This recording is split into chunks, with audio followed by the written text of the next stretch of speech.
안녕하세요, 리얼스터디입니다. 오늘은 부동산 투자에 대해서 말씀을 좀 드려보려고 하는데요.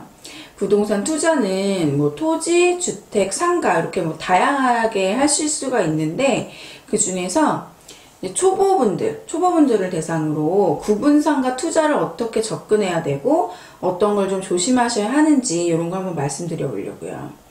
여기서 이제 구분상가라고 그게 뭐냐라고 물어보신다고 하시면은 저희가 흔히 말하는 무슨 빌딩에 몇 층 몇 호 이런 상가를 말을 하는 건데요. 쉽게 말씀드리자고 하면은 그 토지 하나 위에 건물이 올라가 있는데 그 건물 안을 각각 구분할 수가 있어서 그 구분되어 있는 각각을 한 명이 이제 개별적으로 소유하는 상가를 말을 하는데요. 이런 구분상가를 투자할 수 있는 방법에는 어떤 게 있을까요?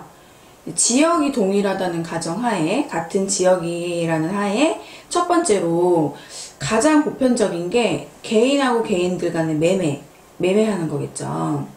두 번째로는 이제 신규 상가를 분양받는 거고요. 신규로 이제 신축 예정인 상가를 분양받는 거. 그리고 세 번째로는 경매나 이제 공매 같은 거를 통해 가지고 이제 낙찰을 받는 방법 이렇게 있을 텐데요. 이 중에서 초보분들이 조금 더 안전한 방법을 통해서 상가를 좀 매수를 하셔야 돼요. 그런 걸 한번 말씀드려 볼게요. 첫 번째로 이제 상가를 매매하는 방법을 보시자고 하시면요. 상가는 임대가 제일 중요한데요. 임대가 들어있는 물건은 아무래도 좀 매도하시는 분들이 이걸 수익률을 맞추셔가지고 내가 구매한 금액보다 단돈 1000만원이라도 더 받고 매매하시려고 하실 거예요. 그리고 만일에 임대가 안 들어있는 공실 물건은 관리비 같은 게 부담이 되기 때문에 빨리 이제 매매를 하시고 금액이 좀 깎이더라도 빨리 던지려고 하시겠죠? 이 둘을 비교를 해봤을 때 좀 더 비싸더라도 임대가 들어있는 게 나을지 공실이라도 조금 싼 게 나을지 이건 어떻게 판단할까요? 이거를 판단을 하셔야 되는데요. 그쪽 지역의 상권이 어느 정도 완성이 되고 있거나 시간이 지나면 내가 여기에 임대가 맞춰질 거라는 자신이 있으시면 당연히 공실인 물건을 매수를 하셔야겠죠. 근데 반대로 생각을 해보자고요. 반대로 생각을 해보면 이런 물건을 주인분들이 과연 손해를 보고라도 빨리 팔려고 하실까요? 그것도 한번 고민을 해보실 필요가 있으세요. 그래서 차라리 돈을 얼마를 조금 더 주더라도 지금 현재 임대를 맞춰져 있는 거 그런 거를 매수하실 때는 조금 더 하시기를 권해드리고요. 물론 공실 말고도 상가를 고를 때 물론 고려해야 되는 부분이 굉장히 많죠. 뭐 수익률을 계산하는 거라든지 MD 구성을 이런 거를 뭐 파악하신다든지 아니면은 보행 동선을 파악하신다던가 아니면은 뭐 이쪽 배후 인구와 그 상가와의 관계 이런 것들을 또 좀 고려를 하셔서 좀 상가를 결정을 하셔야 되는 건데요. 이런 거는 나중에 조금 더 심층적으로 한번 이야기 나눠보고요. 다음으로는 이제 신축 예정인 상가를 이제 분양받으시는 경우가 있겠죠. 그런 경우에는 사실은 신규로 신축하는 상가는 벌판일 때 아무것도 없을 때 분양하는 경우가 많아요. 그래서 나중에 여기가 어떻게 될까 설명만으로 그거를 좀 상상을 하셔야 되는데요. 그게 좀 막막하는 경우가 많이 있거든요. 막 지도를 이렇게 보시고 여기가 이렇게 뭐 차가 들어와서 어떻게 나가서 뭐 이쪽이 메인이 될 거다. 여기가 뭐 보행 동선이 이렇게 돼가지고 이쪽이 메인이 될 거다. 이렇게 설명을 하시거든요.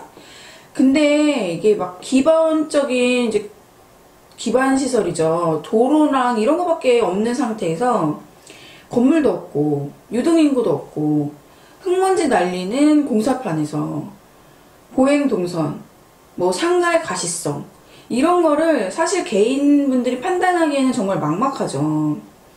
저 같은 경우에는 이제 신도시 상가를 분양을 받을 때는 기존에 이 지역을 제가 선택을 했으면 이 지역하고 좀 유사한 신도시를 좀 둘러보는 거예요.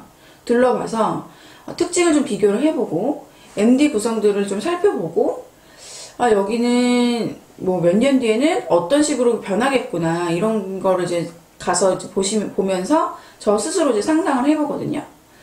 또 우리나라 이제 공법상에는 허용되는 용도가 좀 중요해요.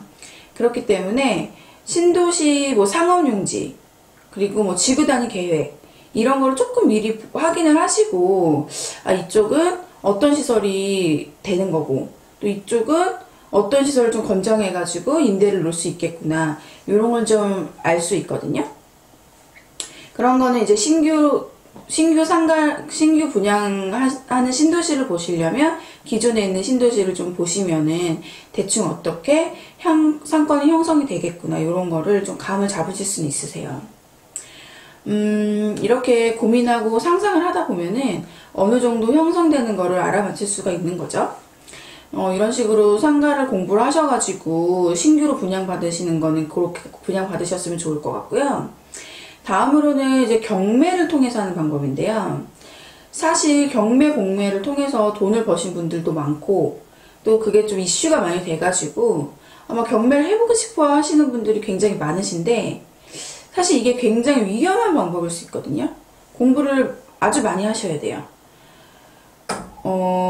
일반적으로 부동산을 하시는 분들도 초짜들은 경매를 잘 못하고요. 그래도 경력이 꽤 있으신 분들이 경매 쪽으로 많이 하시죠. 경매에 나온 물건을 매수해가지고 뭐 리모델링을 해갖고 그걸 뭐 잘해서 몇 배의 수익을 얻었다. 뭐 내가 뭐 고시원 하나를 뭐 경매 받아서 어떻게 고쳐가지고 그걸 뭐 바꿔서 몇 억의 수익을 봤다. 이런 얘기가 많이 나오잖아요. 이런 얘기 많이 들어보셨을 텐데요. 그런 이야기가 방송이나 이런 데 많이 나오는 이유가 뭘까요? 그거는 그런 케이스가 과연 많이 있으면 그런 게 방송에 나올까요? 사실 그런 거는 우리나라를 통틀어서 1년에 몇 건 안 된다고 보시면 돼요. 그리고 요즘에 경매하시는 분들이 너무 많고 경매에 대해서 아주 빠삭하신 분들이 너무 많기 때문에 그런 물건을 초보인 내가 잡기는 더 힘들고 예전처럼 사실 낮은 금액 낙찰을 받기는 더 힘들다. 그렇게 말씀을 드리고 싶고요. 물론 경매 낙찰가율이 높아지는 거는 많은 분들이 예전하고 좀 다르게 참여율이 높은 것도 있는데요. 사실은 NPL이라는 제도도 좀 그게 또 일조를 하고 있거든요. 또 NPL에 대해서는 또 다음에 또 말씀을 드리고요. 그러니까 한마디로 경매 공매는 초보분들이 뛰어들기에는 좀 많이 위험하다라고 말씀을 드리고 싶어요. 경매는 사실 권리 분석을 기본적으로 잘 하셔야지 높은 수익을 달성할 수 있기 때문에 이거에 대해서는 정말 많은 공부가 필요하고요. 뭐 유치권이라든지 선순위 임차 여부, 그 다음에 소유권 이전 가등기 이런 게 엄청 많이 들어오거든요. 이게 진짠지 허위인지 이런 부분도 잘 판단을 하셔야지 사실 높은 수익을 얻으실 수 있기 때문에 그런 거에 대해서 공부가 미리미리 되셔야지만이 뛰어들어서 이익을 보실 수 있다 라고 말씀을 드릴 수가 있어요. 우리나라에서 상가를 구매하시는 분들이 과연 얼마나 될까 그거를 생각을 해보면요. 사실 평생 가도 상가를 한번 구매하지 못하시는 분들이 그런 분들도 많거든요. 뭐 집도 없는데 무슨 상가는 무슨 상가야 라고 하시는 분들도 많고요. 사실 아파트 갭 투자는 이제 몇 년 동안 이제 전세가랑 매매가의 격차를 이제 전세가율이라고 하는데요. 이 전세가율이 좀 하락하고 그리고 또 다주택자에 대해서 부동산 정책이 좀 강력해지다 보니까 이건 좀 힘든 것 같고 좀 상가를 좀 해보고 싶은데 위험할 것 같고 고민만 하시는 분들이 좀 많아요. 이런 분들은 저는 한번 해봐라 라고 좀 말씀을 드리고 싶어요. 무조건 돈을 안 쓰고 모아야지 절약을 열심히 살면 나는 이렇게 열심히 노력을 하면 잘 살 수 있을 거야 라고 생각하시는 분들이 많아요. 그런 생각으로 계속 절약하고 아끼고 막 가계부 쓰시면서 모으려고만 하시는 거예요. 사실은 돈은 모으는 대상이라고 생각하시면 안 되고요. 이게 불리는 대상이라고 생각하셔야 돼요. 돈을 불리기 위한 종잣돈을 모으시는 거죠. 티끌을 자꾸 모으려고 하지 마시고요. 이 티끌이 어느 정도 모이면은 그거를 뭉쳐가지고 굴리셔야 되거든요. 우리가 눈사람을 만들 때 처음에 눈을 이렇게 해가지고 좀 뭉치잖아요, 요만큼. 이제 이거를 눈에다가 굴려야지 이만해지는데 계속 이거를 이렇게 뭉치시기만 하시는 거예요.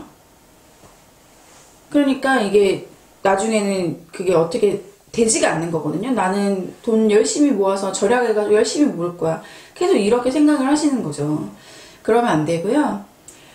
돈을 모아서 불리는 대상으로 그거를 기초로 삼으려고 돈을 모아야 된다라고 이제 이미지를 잡으셨으면 좋겠어요.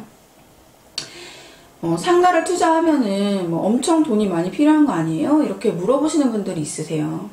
상가 돈 없어서 못해요. 이렇게 말씀하시는 분들 많은데 사실은 상가뿐만 아니라 뭐 지식산업센터 같은 소액으로 투자할 만한 물건들이 굉장히 많이 있어요.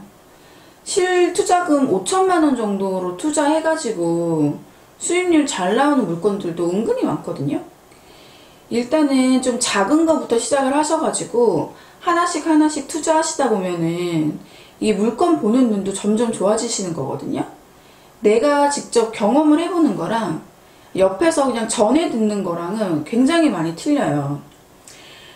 많은 분들이 이렇게 딱 결정을 못 하셔가지고 좋은 물건들을 많이들 놓치세요. 그거는 사실은 중개업자도 하느님도 누구도 해줄 수 없어요. 그거는 본인 스스로 결정을 하는 거거든요. 그 결정을 못 하신다면 그냥 아무것도 못 하시는 거예요. 누구는 얼마 벌었다, 누구는 뭐 사서 어떻게 투자했다, 이렇게 부러워만들 하시고 막상 나 좋은 거 있는데 너 해볼래? 이렇게 하시면은 안 하시는 거예요. 그러고 나서 몇 년 있다가 나 그거 해가지고 돈 많이 벌었어 하면은 나도 그때 할걸, 이렇게 하시는 거죠. 저희 손님분들 중에도 그런 분들이 굉장히 많아요. 어떤 물건을 이렇게 추천을 드렸는데 안 하시고 나서 한참 뒤에 연락이 오세요. 그러면 그 물건 나갔냐 이렇게 물어보시는 거예요.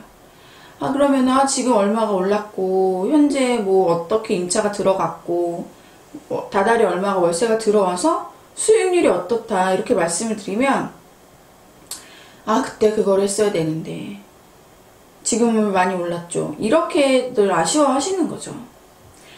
초보분들은 사실은 내가 한 번도 안 해봤으니까 투자하는 게 좀 겁도 나실 수 있는데요. 이게 한번 해보시면 더 자신감도 생기고 그 다음 투자는 더 쉬워지시는 거거든요. 게임도 그렇잖아요. 경험치가 계속 쌓이다 보면은 결국에 레벨업이 되는 거니까요. 내가 막 몇 억을 모아서 진짜 막 대박 물건 하나 투자해가지고 이걸 평생 가지고 갈 거야, 나는 뭐 이걸로 끝을 볼 거야, 이런 막 어마어마한 마음으로 그 투자 물건을 접하시다 보면은 그냥 돈을 모으다 끝나실 수도 있어요. 그렇기 때문에 계속 내가 새끼를 칠 수 있는 그런 투자를 해야겠다. 작은 거부터 시작해가지고 여기서 수입을 얻어서 이거 전매해가지고 여기서 종잣돈을 더 모아서 조금 더 큰 거, 조금 더 큰 거, 요렇게 하셔야겠다라는 마음으로 여기서 나오는 수입으로 또 다른 곳에 투자를 해보는 그런 접근이 초보분들에게는 더 좋다라고 말씀을 드리고 싶어요. 이제 경험을 자꾸 쌓으시면은 그만큼 내가 부동산에 대한 지식도 많이 늘어나는 거니까요. 그거 책으로만 보고 신문으로만 보고 뭐 그냥 뉴스로만 봐서는 절대 그게 내게 되지 않거든요. 직접 경험을 해보시고 투자도 직접 해보시고 이렇게 하셨으면 좋겠다 라는 말씀을 드려볼게요. 오늘은 이제 초보분들 상가 투자 이거에 대해서 이야기하면서 초보분들은 어떤 마인드로 좀 투자를 접근하셨으면 좋겠다, 그런 이야기까지 한번 해봤는데요. 저는 또 다음에 또 재밌는 영상 가지고 또 오겠습니다. 오늘 하루도 행복하시고요. 영상 봐주셔서 감사합니다.